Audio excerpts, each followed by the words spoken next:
தேவையான அளவுக்கு முந்திரி, தேவையான அளவுக்கு கசகசா, தேவையான அளவுக்கு மிளகு, சோம்பு அண்ட் தேங்காய் இது எல்லாத்தையும் போட்டு நல்லா ஃபைனாக அரைச்சிட்டு அதுக்கப்புறம் கொஞ்சம் தண்ணி ஊற்றி ஃபைன் மசாலாவை அரைச்சிக்கணும்.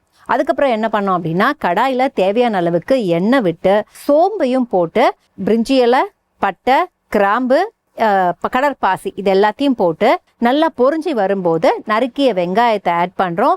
நறுக்கிய வெங்காயம் பச்சை வாசனை போகிற அளவுக்கு குக் பண்ணதுக்கப்புறம் தேவையான அளவுக்கு இஞ்சி பூண்டு விழுதை ஆட் பண்ணிவிட்டு கூடவே கொஞ்சம் பச்சை மிளகா தேவையான அளவுக்கும் ஆட் பண்ணிவிட்டு நல்லா இதெல்லாம் ஒரு மசாலா பச்சை வாசனை போகிற அளவுக்கு குக் பண்ணணும். அதுக்கப்புறம் என்ன பண்ணோம் அப்படின்னா கருவேப்பிலை, தேவையான அளவுக்கு தக்காளி ஆட் பண்ணுறோம்.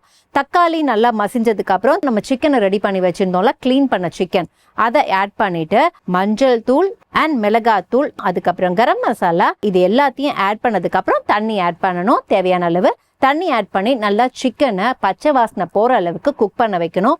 ஸோ குக் பண்ணதுக்கு அப்புறம் என்ன பண்ணுறோம் அப்படின்னா நம்ம இப்போ ரெடி பண்ணி வச்சிருந்த அந்த வெட் மசாலா இருக்குல்ல, மசாலாவை ஆட் பண்ணிட்டு மறுபடியும் தேவையான அளவுக்கு தண்ணி விட்டு மறுபடியும் மூடி வச்சு ஃபுல்லாக அந்த செட்டிநாடு சிக்கன் மசாலாவா ஆகிற வரைக்கும் குக் பண்ணணும். குக் பண்ணி முடிச்சதுக்கு அப்புறம் உப்பையும் சரி பார்த்துட்டு ஃபைனலாக கொத்தமல்லி தூவி இறக்கிட்டீங்க அப்படின்னா இந்த ரெசிபி முடிஞ்சிருச்சு.